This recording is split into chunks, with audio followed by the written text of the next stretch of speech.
Okay, can everybody hear me? I'm so sorry about that. That's okay. We can hear you.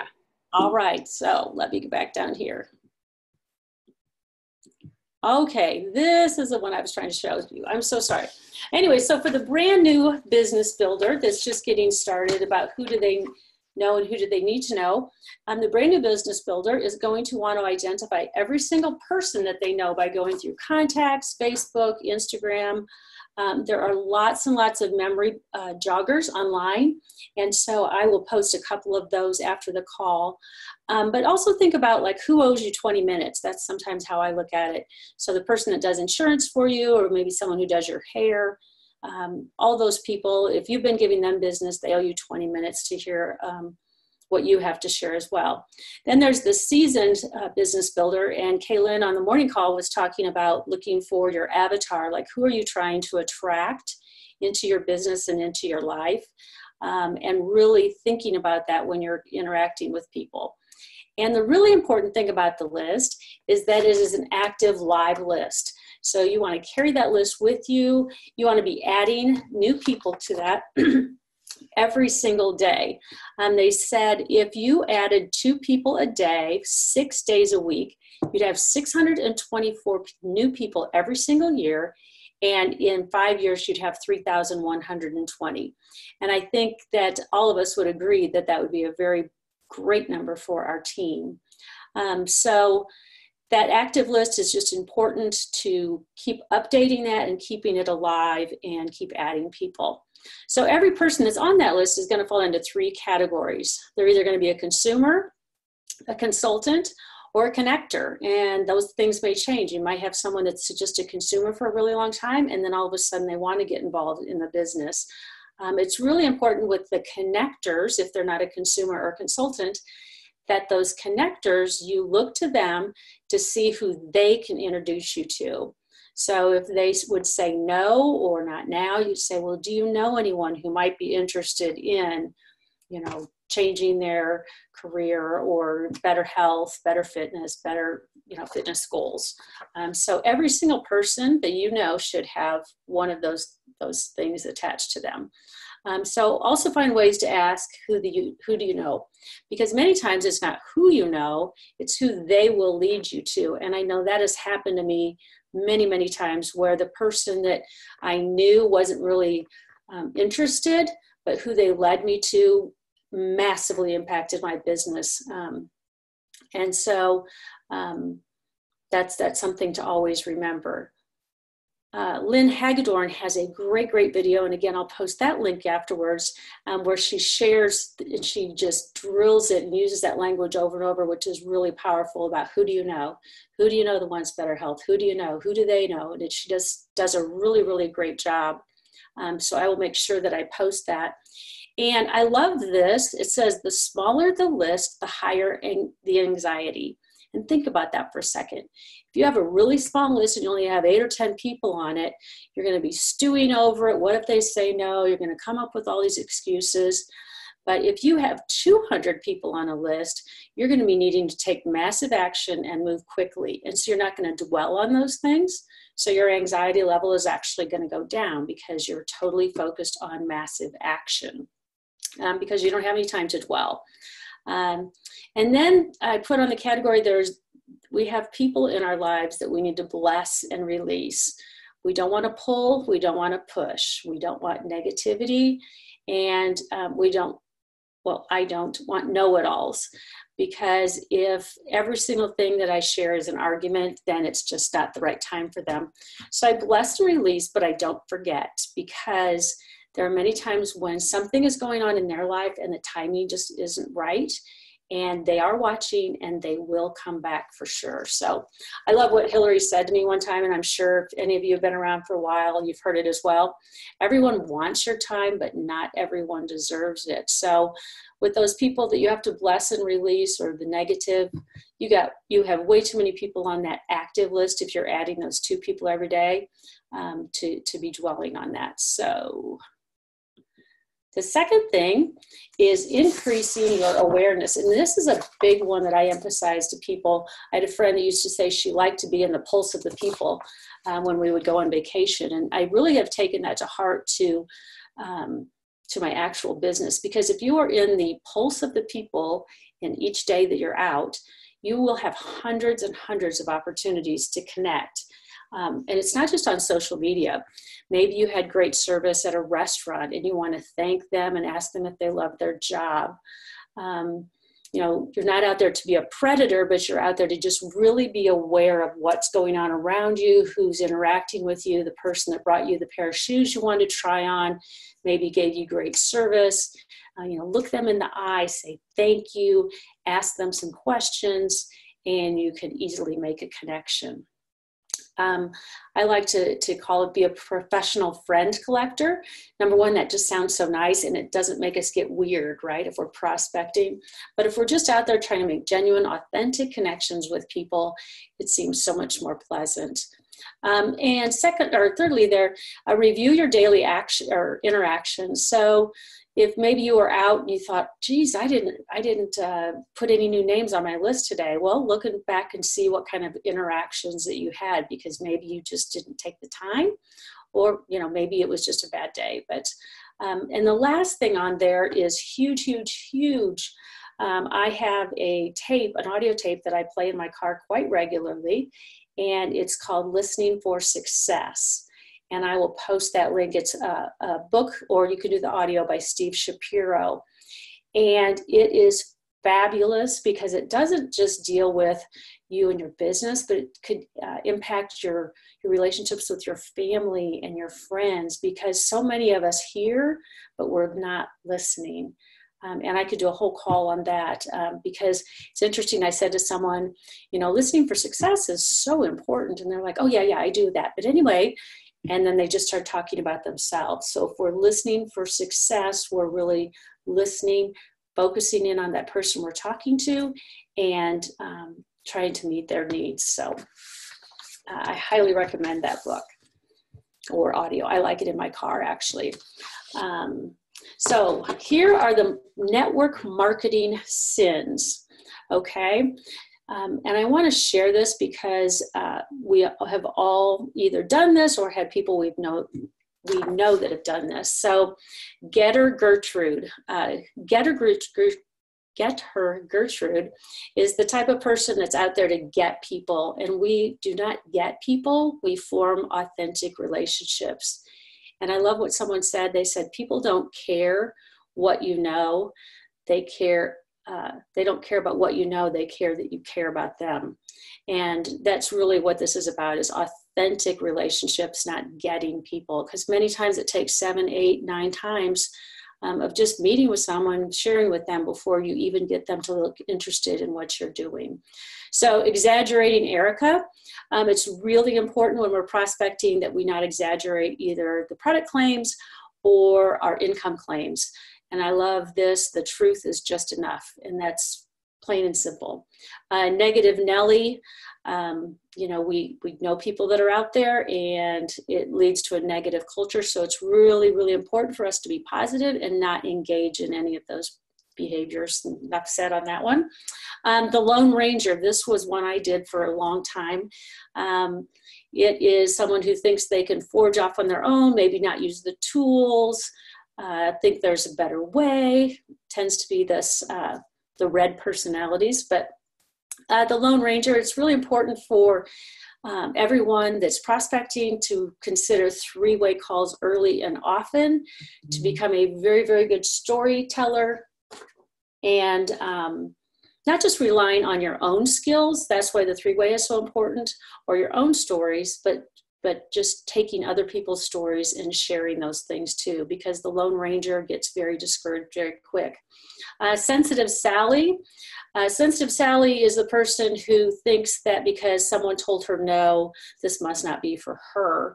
And we have to remember that no in prospecting or sharing or creating those relationships is not a personal rejection. And many times I actually feel sorry when people say no, because it almost always means no, not now. But I feel like they're telling themselves no, and they're declining the opportunity for themselves. It has nothing to do with me. Verbal vomit verna, we all know, and I used to do that. I was a big facts person. Don't do that. Most people want to know, does it work? Does it taste good? And will it get me results? Stalker Sam's, he's pretty good friends with Getter Gertrude. You're just pestering people all the time. So really be considerate of their time schedules and their obligations. And really, if you're listening, they'll tell you when to get back with them. Inconsistent Irene.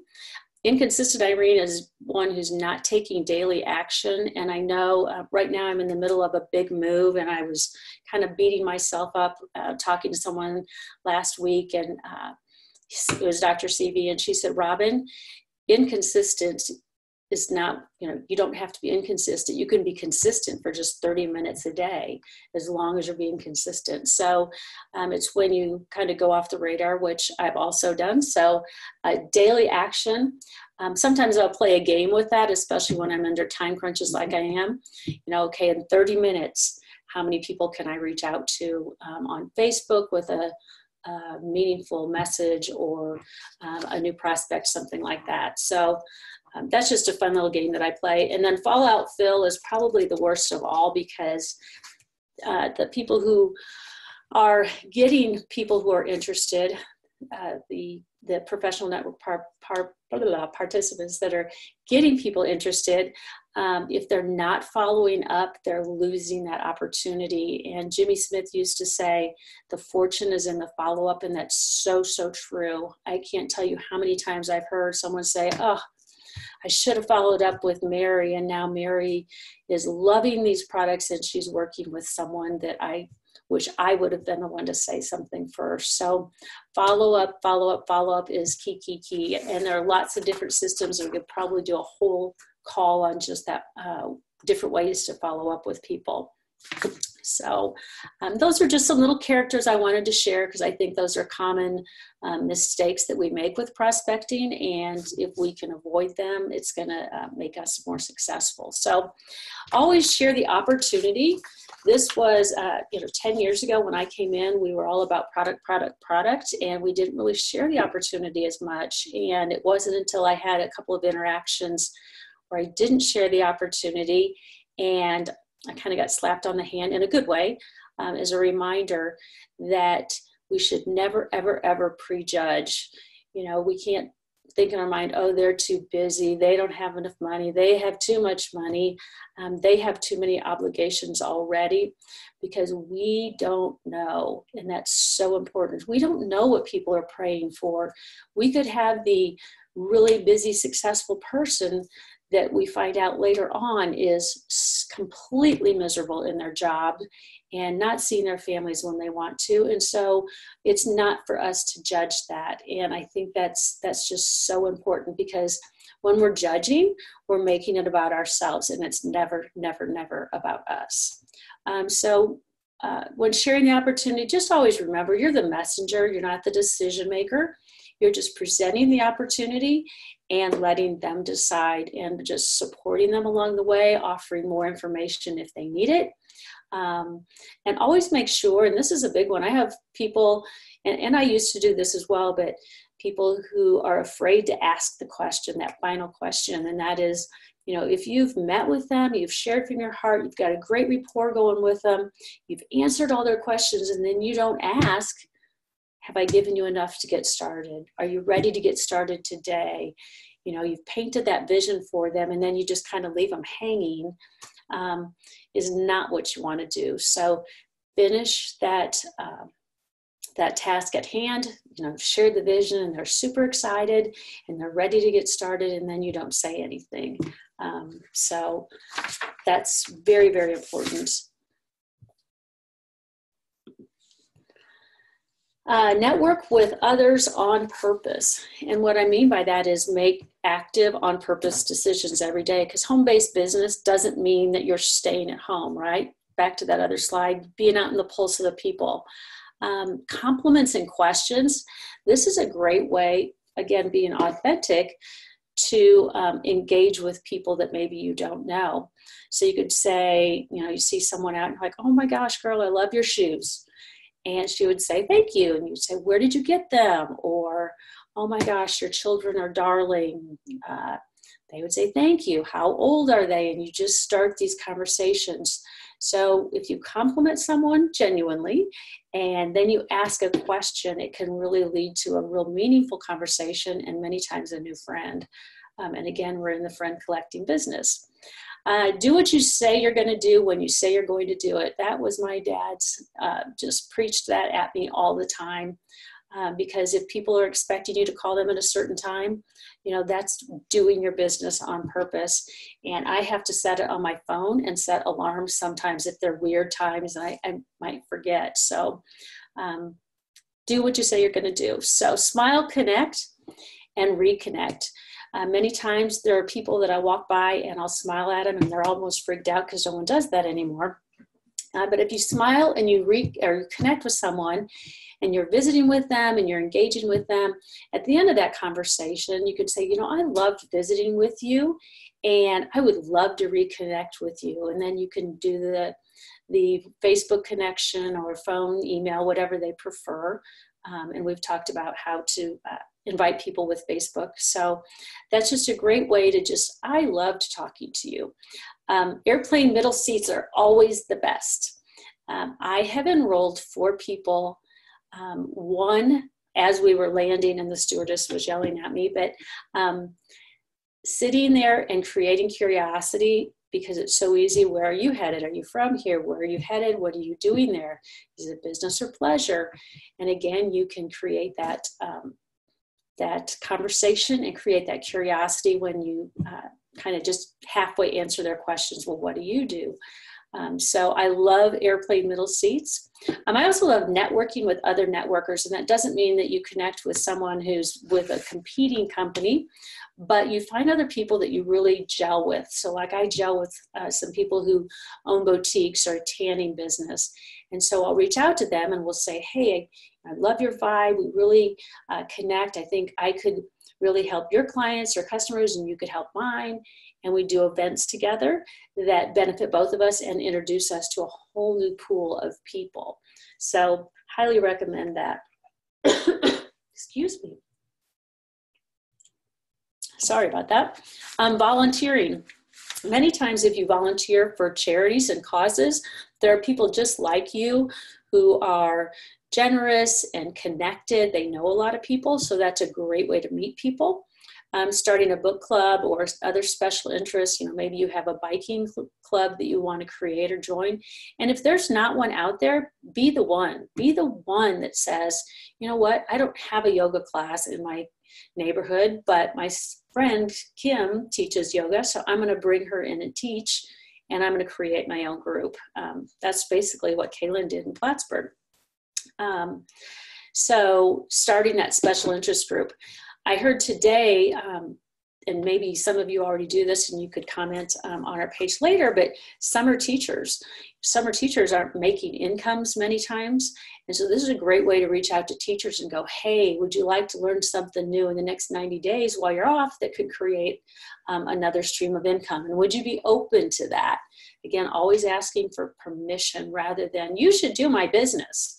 It's a little bit different feel when you share it that way. Expanding your hobbies, again, kind of like the classes. Maybe you take up a new hobby and there's other people in that class that are learning that with you. Oops, I already said form a new connection. So forming the partnerships, like-minded people I talked before, joining a new health club or fitness. I joined one yesterday that I haven't been a member of before, just to meet new people. And then gather new groups together. I love this one. I will get a group of girls and go to lunch for no other reason other than to just get to know them better. Or I might have a dinner party. We try to have 4 couples at a time. And we just sit around our round dining room table. I guess we don't own it anymore. I'll have to get a new one. But we sit around our round dining room table and just get to know people and their families. Again, just developing those friendships, because that's what really matters. They really want to work with you more than just your product. They want you're attracting them, your story, your authenticity. So I love, love, love gathering new groups together. So we've done yoga, we've done dinner parties, we've done painting classes, we've done Christmas wreath decorating, anything that just brings different people together for fun and exciting and just great community. And then authentically dripping on people. So I will sometimes reach back out to people. For example, cookies and cream, by the way, is 80% sold out. But reach out to people who maybe were in your business or were customers of yours and they're not anymore. And you can reach back out to them over time just to show that you care about them. And hey, I remember how much you love cookies and cream. Guess what? It's back. If you want to, I can help you get that order in before we run out. So people love that to feel like they've been thought of. If you've got maybe a new financial program that the company's running, you can say, hey, if there's ever been a time where you need to get involved or you really would like to take a look, this is the time. This is really a great offering and you really should take a look. Again, just that dripping and communicating with people. It's like hearing from a long lost friend or someone you haven't heard from in a long while, and how fun that is to reconnect. And my last screen, hopefully I'm doing okay on time because I can't see anything. So these are ideas that I've come up with. I'm sure that some of the ideas have been done by other people because we've got so many great people on our teams. But when the doorbell rings, so at my house, my team knows that when the doorbell rings, whether it be the plumber, the bug guy, the caulking guy, the cleaning crew, whenever the doorbell rings, that's an opportunity. And I don't know if any of them are on here tonight because I can't see the participants, but I have had my IT guy on my team. I have one of my outdoor repair guys, roofing guy, who is a consultant on our team, and there are always people that are looking for opportunities. So I always joke that, oh boy, here comes somebody at the door, they don't know what's about to happen to them. But it's a great time and just a great opportunity to share. So seasonal help, if you're at a store, you can say, are you providing seasonal help during this holiday season? And if they've given you great service, then that's a great opportunity to say, well, what are your plans for after this holiday season? Power of a written thank you note. So this is huge for me, probably because my mom made me write thank you notes all the time, and I really, really appreciate that now. But the power of a written thank you note. I, again, can't see you, but if I were to poll most of the people on this call, I would guess that they don't receive many of those. So when someone that you've been talking to or you've shared with and you just thank them, I really enjoyed lunch today. I hope we can get together soon. That just feels so good. And I've cleared my bulletin board, but I post my thank you notes just as a reminder, like I'm doing something really awesome and I'm blessing other people. I'll also do thank you videos. So just hold up my phone, record a video, and send it to other people so that they can hear my voice, they can see my face, and they can know how much I really do appreciate them, because we can get so caught up in texting and emailing, and it just doesn't seem personal. I like to drip on prospects. And again, what I mean is just staying in the forefront of their mind. If they said something, about telomeres, or we were talking about it, and then I see a great article, be like, hey, Sally, I think you might really enjoy this, and hope we can talk soon. Let me know if there's, a time to get together. So just that staying on the front of people's mind and letting them know you care. I do periodic voice messages while driving. Again, not videos, voice messages. So again, they can hear my voice. They can hear my excitement if there's something going on. And it's exciting and inviting. So if they hear your excitement and you're inviting them to something, it just means a whole lot more than getting a text of, hey, Thursday night, blah, blah, blah. So I love doing the voice messages. So I also do something. So let's just say I have Lynn on my team, and Lynn wants to share with her cousin Beverly in Florida. So I don't freak Beverly out since I don't know Beverly. Many times I'll do a video to Beverly and I'll send it to Lynn. I'll say, hey, if you wouldn't mind, or if this is okay with you, would you send it on to Beverly? I've had great response from that with people saying, wow, I don't even know who Robin is, but you know, she really shared something that hit home with me. And usually Lynn will have said, well, you know, Beverly's struggling with such and such. And I'll say, hey, Beverly, you know, I know you're struggling with that weight loss plateau, but you hang in there, and I'm going to send Lynn some information. It just kind of keeps, again, that communication open. So that's my welcome video or a cheerleader video if they're struggling. And again, back to what we've said before, if somebody tells you no, ask them, who do you know? And you kind of have to be careful with this one, because if someone says, no, I don't want your products, and you say, well, do you know anybody who might want to be healthy? Or, you know, because you don't want to be condescending, but you want to create enough, you know, information and tell them who you're looking for, that they will want to connect other people with you. So three-way calls, can't say enough about this. Do them early and do them often. If you are new to prospecting, or even if you have someone that's maybe on your chicken list, I've been in this 10 years, I will still do three-way calls from time to time with people in my upline or people that have a similar story to the person that I'm sharing with. So people may think that's a negative. It's such a positive when you do a three-way call.